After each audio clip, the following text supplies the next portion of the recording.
What's up, YouTube? It's your boy AV back with another video. Welcome back to my channel. Guys, it is hot as hell outside. Like, if you're in Houston, Texas right now and you don't have no AC and you out and about for whatever reason, I feel bad for you because it's hot as hell. So in today's video is going to be a sit down mukbang video, and you guys get to meet my best friend. I'm actually waiting on her right now so we can go get something to eat and talk about some topics that I asked on Instagram and Snapchat and see what you guys want to know. We're in quarantine. Your boys had to get his hair done. I had to do my own lineup, so don't judge me. But let me see where she is because I'm hungry and I'm about to pass out.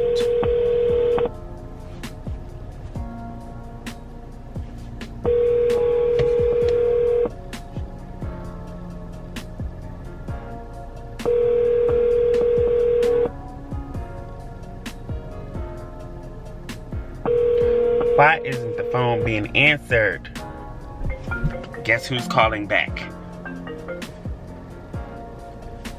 Excuse me, ma'am. I've been outside for like 20 minutes. Stop fucking lying, nigga. You ain't text back and you ain't read it and you ain't answer the phone. My stomach is touching my back. Come on. Bitch, hold on. Let me put my clothes on. I'll get out the shower. Oh my God. Sir, That- you in your car, nigga. Please come on. Before I died here. Bro. Okay, bye. Damn annoying. But it's fun.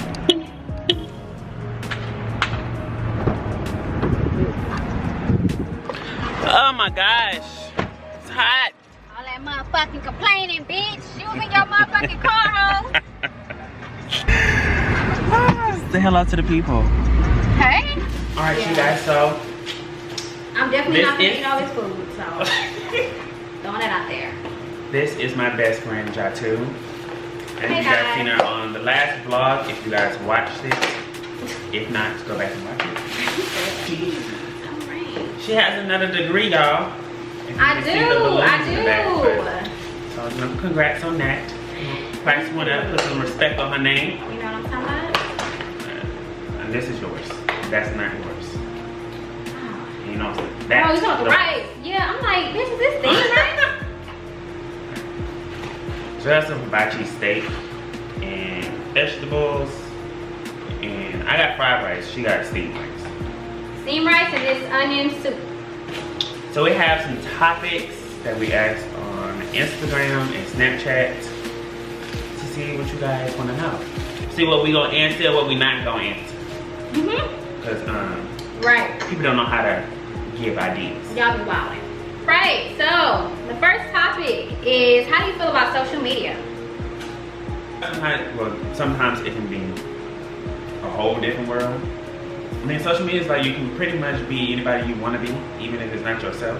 Why you want to do that, I don't know, but you can be who you want to be, as bold as you want to be, as boring as you want to be. But Yeah. so also when it comes to social media, I feel like for me, I take breaks from social media. I was about to say that. Not that I don't think I'm addicted to social media, but it can consume a lot of my time, especially if I'm bored. Because once I get to scrolling through different social medias, next thing you know, 5 hours have passed. Right, right. You But I sit in the same spot, just on social media. On social media. So I definitely feel like I take a break every now and then, and it's at random times, and it can be for like a week. And then, which is also, I don't know, I feel like it's therapeutic in a way. Yeah, definitely therapeutic. For me, I've been trying to really grow like within myself. So what I've been trying to do when it comes to social media is find people to follow who I actually, you know, want to be, or like the woman that I'm becoming. I try to find people to follow in that aspect, or like business, because I do want to, you know, start a business as well.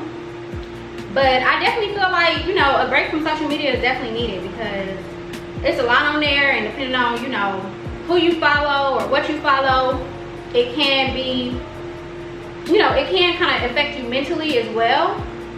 Yeah, but I'm not really I know like before I really used to be like, not really addicted to social media, but I spent like a whole bunch of time like on social media, and I don't really have that issue now. But yeah, I definitely agree. Break from social media as much as you can. I said addicted, but it was more so I was on that every day. Like I had to touch the damn app and stuff. And when I take breaks from social media, after the first time I took a break from social media, and it was hard. I have to delete the app off the phone in order to not get on it. Yeah. But now I can just log out and not care anymore. I don't care. It can be a good thing as far as like entrepreneurship, social media influencer. People become comedians off there, rappers. Like it's a lot of opportunity on social media. It's all about how you use it. I feel like the downside to it is there's a lot of trolls on social media, and there's a lot of hateful people. But there's ways to deal with that. But sometimes it can be a lot. But anyway, what's next? How do you feel about relationships? Woo, this one. How do you feel about relationships? So for me, I feel like now I'm at the point in my life where I'm really trying to understand myself as a person. And I feel like you have to get to that stage of really understanding yourself and understanding what you want in a partner and understanding, how you are, just as a person. So when it comes to relationships, I feel like it's important to really have that foundation first. Not only within yourself, but also, build a friendship with that person. Definitely don't just jump into it. Me personally, I don't really like moving too fast, especially when it comes to relationships. I'm not the kind of person that's like in and out of relationships. That's not me. I take time to actually get to know a person and get in a relationship with them. What are your thoughts? Relationships for me have been non-existent, but no, I would agree. I definitely don't think. I feel like if you're gonna be in a relationship, it has to be time and effort goes into it. And I feel like it's not something that, I don't know, everybody's different, but for me, I'm not trying to be in 4 and 5 relationships and they all be short term, like 2 months long. I'm not trying to be starting over every other month with somebody new. Yeah. I barely hate doing that when talking to somebody. Right. And then my thing is as well when it comes to relationships is the person that you choose, as important as your circle is, your circle of friends, I feel like it's very important who you actually get in a relationship with, because your partner can either influence you in a good way or influence you in a bad way, and your life can either you can either grow or you can take the wrong turn. So it's so important to make sure that you get in a relationship with the right person. I also feel like in relationships, each person still has to have their own identity. Oh, yes. Like each person can go out with their own group of friends and then come back home to each other. You don't have to be under me all the time. Right. We don't have to do everything together all day. Don't get me wrong. I like my dude to be there, but sometimes I might want to have a day with my best friend, or a girls' day or a girls' trip. He don't necessarily have to be there like all the time. Right. Give me my space. Right. And of course, nobody wants to become somebody else's shadow. Like, oh, that's such and such wife. If you have a name. Right. I'll answer one of these questions on here. It says, why am I single? To answer your question as far as why I'm single, my last relationship ended last year in September. And after that, I had to heal from that. And I'm not gonna say that relationship kind of distracted me, but I wasn't as focused in the school as I probably should have been. And it had nothing to do with the guy. It was just all on me. And so at the end of that relationship, I realized damn, it kind of affected my school. And so not only did I have to take time to heal, but also, this current year was my last semester. So I was like, you know what? I have to really buckle down, so that I can finish strong with school. And also taking that time to really get to know myself. And I know I keep saying that, but it's just really important to really go through that portion of it. before you really think about getting in a relationship. Because if you don't really know yourself, how do you really know what you're looking for? Right. So what about you? What do you think?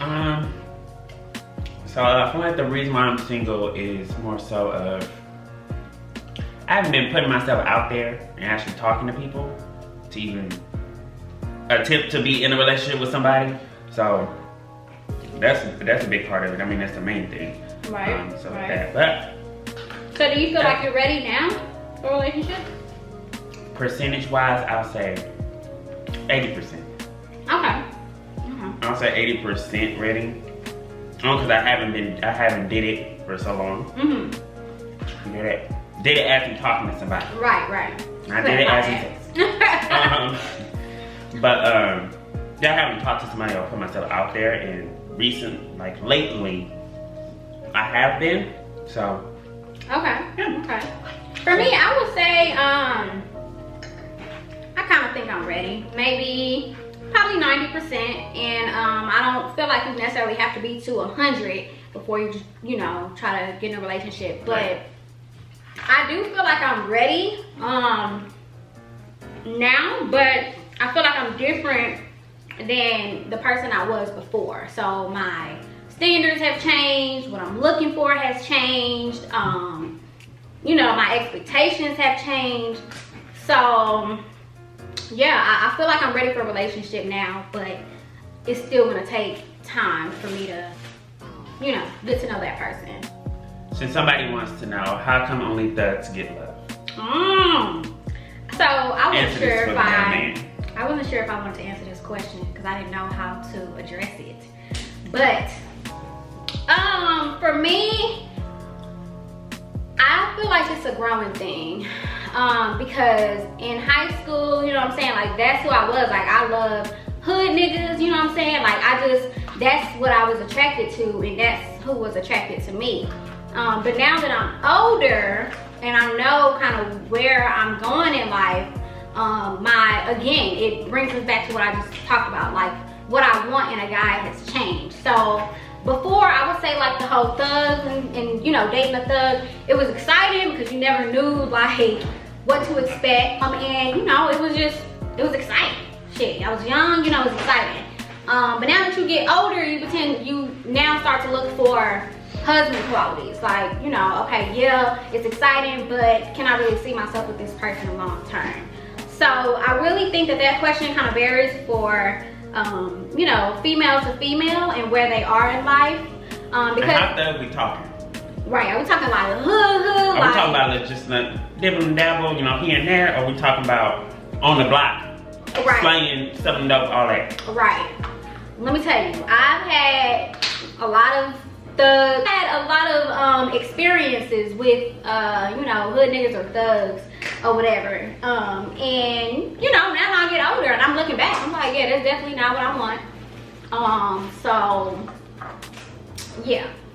I talk about dating someone with kids. What are your thoughts on that? Or you want me to go first? But if I can help it, if I can help it, I prefer not to because I don't have kids of my own right now. I'm trying to be a step parent. Definitely not trying to be a step parent. But I don't think it's a bad thing if I can't help it.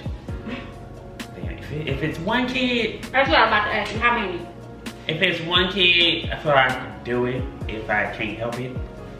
And after when it gets to 2 kids, you're pushing it. We're pushing it now. So that's 2 kids I gotta get to know and all that type of stuff. And there's a lot when you're trying to meet somebody's kid and you meet somebody's kid, that means y'all gonna be together long term. Pretty sure you don't want people meeting your kids every other week. If you do, that's your business. But for me, dating somebody with kids, like you said, like if I can help it, no. I mean, I know at this point I'm 25, you know what I'm saying? It's bound to happen more than likely, but it depends on, first off, if you do have a kid, how many? How old is the kid? How old are the kids? What's your relationship with, the baby mama? How many baby mamas do you have? Do you take care of your kids? Who has ownership? Like all of that. Let me tell you something. If you don't take care of your kids, it's a no for me. So what happens? It's a no. They don't even go for a relationship. They go for friends too. Right. Sorry, I can't condone it. So I mean, I'm somewhat open to it if I was presented with that. You know what I'm saying? But it depends. I have to really, really like this person. And I feel like I really gotta like their kids too. Because that's right. You like kids. I don't like kids. I really okay, so let me rephrase that. I like kids, but it's still a limit. Like maybe one, I'm good with probably one, maybe two, but once you get 2 kids, if you don't have the same baby mama, that's like a turn off to me. It's a turn off, and I want to know, you know, like, what, huh? Maybe you just slanging it on different kids, different baby mamas. Like, okay, for example, okay, maybe, you know, 2 different baby mamas, and it's still really, really pushing it. But once you get to 3, okay, come on now, like, get it together. Pick one of them and just live a life, please. Cause you're just doing way too much. Get one. Pet peeves. Our pet peeves. I have a lot. Run down a list. Bad hygiene. If you have bad hygiene, don't come around. Whether it's you don't bathe, whether it's your breath. Yes. You don't brush your teeth. Like, whatever it is. Bad hygiene, so no. Smacking. Close your mouth. Would you, please? Don't tap me. I fucking hate that. Absolutely hate that. It annoys the out of me. All you gotta do is call my name. That's it. I hear you. That's it. I got you. Or just do one tap. Don't constantly tap me. Don't do that. Don't talk to me when I got headphones on. Please. I cannot stress this enough. Especially when I'm out in public. Right. It just happened to me the other day. Don't cut me off when I'm trying to explain something. Especially if you ask me a question. Allow me to answer it. Whether it's just a calm, normal question, or whether it's a question that may start an argument. I don't give a damn what it is. Don't cut me off. Disrespect. That's like at the top of the list. Definitely that shit annoys me. I don't care what type of disrespect it is. I don't tolerate it.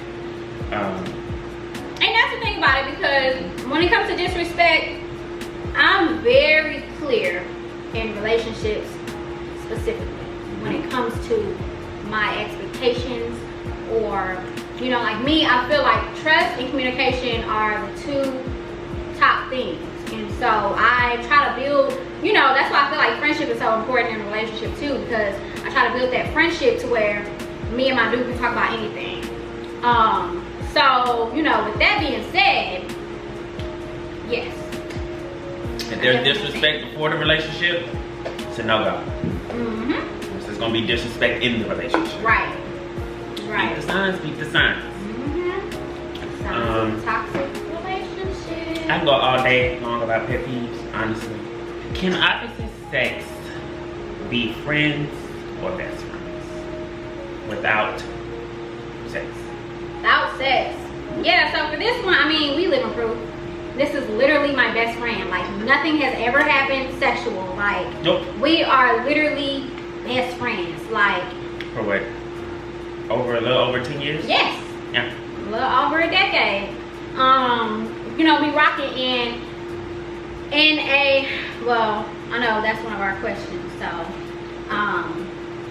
but yeah, to answer the question though, yeah, I feel like, you know, depending on the person and depending on the people, I feel like it's possible. Now, when it comes to me dating a guy, honestly, I don't really do dudes that have a girl best friend, because I don't really have time for this shit. But what I will say is, because I'm so big on communication and trust, even though, you know, it does take me some time to actually trust somebody, but because I'm so big on those 2 things, I feel like, you know, if my dude is telling me, hey, you know, it's just my best friend or whatever, nothing going on, who am I, like, to say, oh, well, stop fucking with her? Because at the end of the day, you know, she's probably been there before I came into the picture. So I would just kind of learn how to get around that. And, you know, I'm still working on that. I'm still working on that within myself. But Yeah, I would say the answer to that question is yes, but it greatly depends on the people.